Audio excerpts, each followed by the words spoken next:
Hello everyone. இந்த video ரொம்ப உங்களுக்கு முக்கியமானது. ஏன் முக்கியமானதுன்னா, இந்த ஒரே வீடியோல நம்ம 2 3 மார்க்கும் ஒரு 5 மார்க் கொஸ்டின் பார்க்க போறோம். ஸோ நம்ம பார்க்க போற கொஸ்டின்ஸ் பார்த்தீங்கன்னா, ஃபர்ஸ்ட் டைப்ஸ் ஆஃப் ஃபோட்டோசெல். ரெண்டாவது கொஸ்டின் பார்த்தீங்கன்னா, அப்ளிகேஷன் ஆஃப் ஃபோட்டோசெல். மூணாவது வந்து பார்த்தீங்கன்னா, explain the working of photo emissive cell. So நம்ம ஃபர்ஸ்ட் சொன்ன 2 கொஸ்டினுமே 3 மார்க், மூணாவது சொன்ன கொஸ்டின் 5 மார்க். ஸோ ஒரே வீடியோல இது எல்லாத்தையும் எப்படி ஈஸியா மெமரைஸ் பண்ணலாம் நான் சொல்ல போறேன். இதுக்கு முன்னாடி பாத்தீங்கன்னா ஒரு டாபிக் எடுத்திருக்கோம், ஐன்ஸ்டைன் Photoelectric எஃபெக்ட். அது ரொம்ப இம்பார்ட்டன்ட். அதோட லிங்க் டிஸ்கிரிப்ஷன்ல கொடுத்துருக்கேன். அதை நீங்க பாத்துருங்க. அதை பார்த்து இதை கண்டினியூ பண்ணி இன்னும் ரொம்ப ஈஸியா புரியும். இதே மாதிரி நீங்க லேர்ன் பண்றதுக்கு சேனலை சப்ஸ்கிரைப் பண்ணுங்க, லைக் பண்ணுங்க. வாங்க டாபிக் உள்ள போலாம்.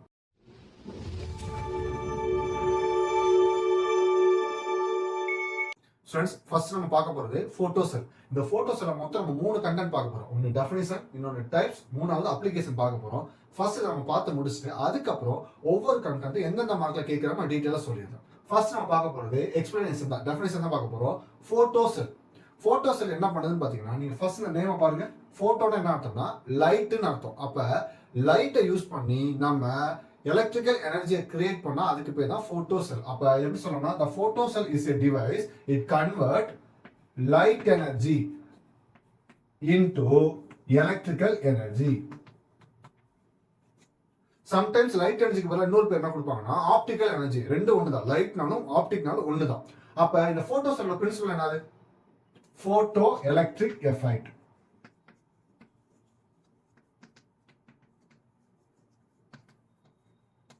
ஆக்சுவலா பாத்தீங்கன்னா லா ஆஃப் போட்டோ எலக்ட்ரிக் எஃபெக்ட்னு ஒரு கொஸ்டின் இருக்கு. அது ரொம்ப இம்பார்ட்டன்ட். அது ஆல்ரெடி நாங்க எடுத்திருக்கோம். அதோட லிங்க் டிஸ்கிரிப்ஷன்ல கொடுத்திருக்கேன். அதே நீங்க பாத்தீங்கன்னா இந்த போட்டோ எலக்ட்ரிக் எஃபெக்ட் அண்ட் லா உங்களுக்கு ஈஸியா புரியும். சோ இதுதான் வந்து பாத்தீங்கன்னா டெஃபினிஷன் முடிச்சிட்டோம். நம்ம நெக்ஸ்ட் பார்க்க போறது டைப்ஸ். மொத்தம் பாத்தீங்கன்னா 3 டைப் இருக்கு. போட்டோ எமிட்டிவ் செல், போட்டோ வோல்டிக் செல், போட்டோ கண்டக்டிவ் செல். இந்த 3 டைப் நீங்க எப்படி ஈஸியா மெமரைஸ் பண்ணலாம். அதோட ஹெட்டிங்க பாருங்க. அந்த ஹெட்டிங்ல இருந்து உங்களால ஈஸியா ஆன்சர் எடுக்க முடியும். சோ இந்த 3ஓட பிரின்சிபல் என்னது? போட்டோ எலக்ட்ரிக் எஃபெக்ட் தான். அந்த போட்டோ எலக்ட்ரிக் எஃபெக்ட்டோட இன்புட் காமன் தான் லைட் ஆர் ரேடியேஷன். ஸோ அது காமன் எழுதிக்காங்க, intensity of light or radiation. நீங்க இப்படி எக்ஸாம் எழுதக்கூடாது. இந்த கண்டென்ட் புரிஞ்சு நீங்க ஓன் வேர்ட்ஸ் ஈஸியா எழுதிக்கலாம். ஸோ ஃபர்ஸ்ட் நம்ம பார்க்க போறது போட்டோ எமிசிவ் செல். ஸோ இதை அப்படியே பிரிச்சு பாருங்க. போட்டோனா லைட் ஆர் ரேடியேஷன், எமிசிவ்னா எமிஷன் அர்த்தம். ஸோ நீங்க ஜஸ்ட் ரீகேப் பண்ணி பாருங்க. ஒரு லைட் ஒரு ஆப்ஜெக்ட் மேல பட்டுச்சுன்னா அதுக்கு எனர்ஜி எங்க போகும்? எலக்ட்ரான்ஸ்க்கு போகுமா? அப்ப எலக்ட்ரான்ஸ் என்ன ஆகும்? எமிட் ஆகுமா? எலக்ட்ரான் எமிட் ஆகி மூவ் ஆச்சுன்னா என்ன ப்ரொடியூஸ் ஆகும்? கரண்ட் ப்ரொடியூஸ் ஆகும். இதுதான் போட்டோ எமிட்டிவ் செல்லோட ப்ராசஸ். அப்ப பாருங்க, intensity of light or radiation அது எங்க போய் படுதுன்னா ஒரு ஆப்ஜெக்ட். இங்க ஆப்ஜெக்ட் பேர் என்ன சொல்றோம்? கேத்தோட். கேத்தோட் என்னது? Negative object. சோ இந்த லைட் வந்து கேத்தோட் மேல பட்ட உடனே இதுல இருக்க எனர்ஜி எல்லாமே எங்க போயிடும்? கேத்தோட்ல இருக்க எலக்ட்ரான்ஸ் போயிருமா? அப்ப எலக்ட்ரான் ஆட்டோமேட்டிக்கா வெளியே எமிட் ஆயிருமா? அப்ப அந்த ப்ராசஸ் பேரு எலக்ட்ரான் எமிஷன். அப்ப எலக்ட்ரான் வெளியே போச்சு என்ன ஆகும்? கரண்ட் ப்ரொடியூஸ் ஆகுமா? அப்ப போட்டோ எமிட்டிவ் செல் என்ன பண்ணுதுன்னா லைட்டை கேத்தோட் மேல பாஸ் பண்ணி எலக்ட்ரான்ஸ் எமிட் பண்ணி கரண்ட்டை ப்ரொடியூஸ் பண்ணுது. இதுதான். நெக்ஸ்ட் பாத்தீங்கன்னா போட்டோ வோல்டிக் செல். இதை நீங்க பார்த்தாலே ஈஸியா கண்டுபிடிச்சலாம். போட்டோன்னு சொன்னது லைட், வோல்டிக்னா என்னது? Voltage or potential difference. அப்ப ரொம்ப சிம்பிள். இந்த லைட் வந்து பாத்தீங்கன்னா ஒரு மெட்டீரியல், அந்த மெட்டீரியல் என்னன்னா செமிகண்டக்டர் டைப் மெட்டீரியலா இருக்கணும். அதில் நீங்க பாஸ் பண்ணீங்கன்னா என்ன ஆகும்னா it will create voltage or potential difference. மூணாவது பாத்தீங்கன்னா போட்டோ கண்டக்டிவ் செல். சோ போட்டோன்னு உங்களுக்கு நல்லாவே தெரியும், லைட். இங்க கண்டக்டிவ்னு சொல்றது கரண்ட்டை மீன் பண்ணல. கரண்ட்டை ரெகுலேட் பண்றது எது? ரெசிஸ்டரா. அப்ப அந்த ரெசிஸ்டரோட ப்ராப்பர்ட்டி தான் சொல்றாங்க ரெசிஸ்டன்ஸ். அப்ப லைட்டை அதே வந்து பாத்தீங்கன்னா செமிகண்டக்டர் மெட்டீரியல்ல நீங்க பாஸ் பண்ணும்போது அதை யூஸ் பண்ணி நம்மளால ரெசிஸ்டன்ஸை கண்ட்ரோல் பண்ண முடியும். அப்ப இங்க என்ன ஆன்சர்னா சேஞ்சிங் ரெசிஸ்டன்ஸ். அப்ப போட்டோ கண்டக்டிவ் செல்னா ஒரு லைட்டை செமிகண்டக்டர் மெட்டீரியல் மேல பாஸ் பண்ணும்போது அப்போ உங்களுக்கு ப்ரொடியூஸ் ஆகிற ரெசிஸ்டன்ஸை சேஞ்ச் பண்ண முடியும், இல்ல கண்ட்ரோல் பண்ண முடியும். இதுதான் போட்டோ கண்டக்டிவ் செல். ஓகே, இப்போ இந்த போட்டோ கண்டக்டிவ் செல் எல்லாம் முடிச்சிட்டோம். ஸ்டூடெண்ட்ஸ், நம்ம மூணாவதா பார்க்க போற டாபிக் அப்ளிகேஷன் ஆஃப் போட்டோசெல். இதுல மொத்தமா 6 அப்ளிகேஷன் இருக்கு. அது நம்ம என்னன்னு பாக்குறது தான் இந்த ஹிண்ட் எழுதிருக்கேன். It is S R S. இது ஆக்சுவலா எப்படி நீங்க மெமரைஸ் பண்ணிக்கலாமா? It is S R S bus. இந்த பஸ் பாத்தீங்கன்னா பெங்களூருக்கு அதிகமா போகும். அதனால அந்த ஹிண்ட் எடுத்துக்கேன். மேபி உங்களுக்கு இது பிடிக்கலன்னா நீங்க வேற மாதிரி கூட மாத்திக்கலாம். It is S S R, it is R S S. நீங்க எப்படி வேணா நீங்க மாத்திக்கலாம். சோ ஃபர்ஸ்ட் இந்த லெட்டர்ஸ் மட்டும் மீனிங் நம்ம பார்த்துக்கலாம். ஃபர்ஸ்ட் ஐ என்னன்னா இன்டென்சிட்டி. அப்ப போட்டோசெல் யூஸ் பண்ணி நம்ம என்ன மெஷர் பண்ண போறோம்னா இன்டென்சிட்டி ஆஃப் லைட் நம்மளால ஈஸியா மெஷர் பண்ண முடியும். நெக்ஸ்ட் னா time of exposure of light. நீங்க போன்ல ஃபிளாஷ்ல அடிப்பீங்களா, அப்ப அது எந்த டைமிங்ல ஃபிளாஷ் அடிக்கும் நீங்க டைமர் செட் பண்றீங்களா, அது எல்லாத்தையுமே இந்த போட்டோஸ் தான் கண்ட்ரோல் பண்ணுது. அப்ப ரெண்டாவது அப்ளிகேஷன் என்னன்னு பாத்தீங்கன்னா டைம் எக்ஸ்போசர் ஆஃப் லைட். மூணாவது எஸ் வந்து பாத்தீங்கன்னா சுவிட்ச் அண்ட் சென்சார். ஆட்டோமேட்டிக் சுவிட்ச் அண்ட் சென்சார் எல்லாத்துக்குமே போட்டோஸ் தான் யூஸ் பண்றாங்க. மூணாவது எஸ் வந்து பாத்தீங்கன்னா ஸ்ட்ரீட் லைட். இப்போ ஆட்டோமேட்டிக்கா பாத்தீங்கன்னா ஸ்ட்ரீட் லைட்ல ஆன் ஆகுது பாத்தீங்களா, அது எல்லாமே இந்த போட்டோஸ் தான். அது எப்படி ஆன் ஆகுதுன்னா ஸ்ட்ரீட் லைட் கரெக்டா ஈவினிங் 6 மணிக்கு மேல தான் ஆன் ஆகுது. அப்ப எதுனா டார்க் லைட்டை டிபெண்ட் பண்ணி தான் டார்க் அதிகமான உடனே இந்த வந்து ஸ்ட்ரீட் லைட்க்கு இந்த சென்சார் வந்து பாத்தீங்கன்னா ஆக்டிவேட் பண்ணி லைட்டை ஆன் பண்ண வச்சிடும்.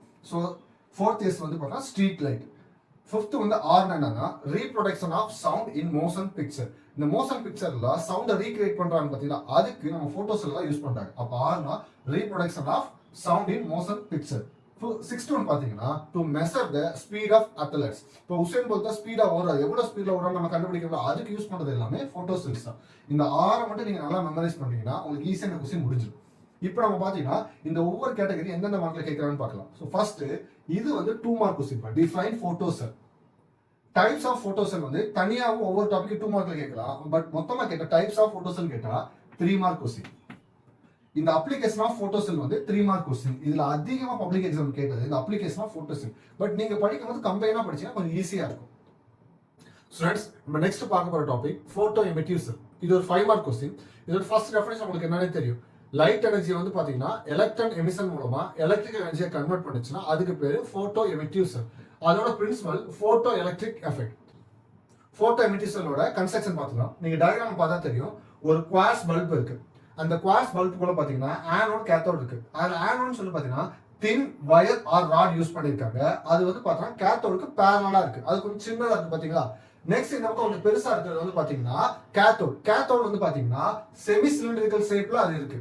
அது ரெண்டாவது பாத்தீங்கன்னா அது மட்டும் கலர் கொஞ்சம் டிஃபரெண்டா இருக்கா. ஏன்னா அதுல வந்து பாத்தீங்கன்னா போட்டோ சென்சிட்டிவ் மெட்டீரியல் கோட் பண்ணிருக்காங்க. அப்பதான் அது ஈஸியா வந்து ரேடியேஷனை அப்சர்வ் பண்ணுன்னு சொல்லி இது பண்ணிருக்காங்க. ஸோ அதுக்கப்புறம் பாத்தீங்கன்னா ரெண்டும் பாத்தீங்கன்னா கேல்வாமீட்டரோட கனெக்ட் ஆயிருக்கு. கேல்வாமீட்டர் எதுக்கு யூஸ் பண்றோம்னு பாத்தீங்கன்னா அந்த சர்க்யூட்ல கரண்ட் இருக்கா இல்லைன்னு டிடெக்ட் பண்றதுக்கு யூஸ் பண்றோம்.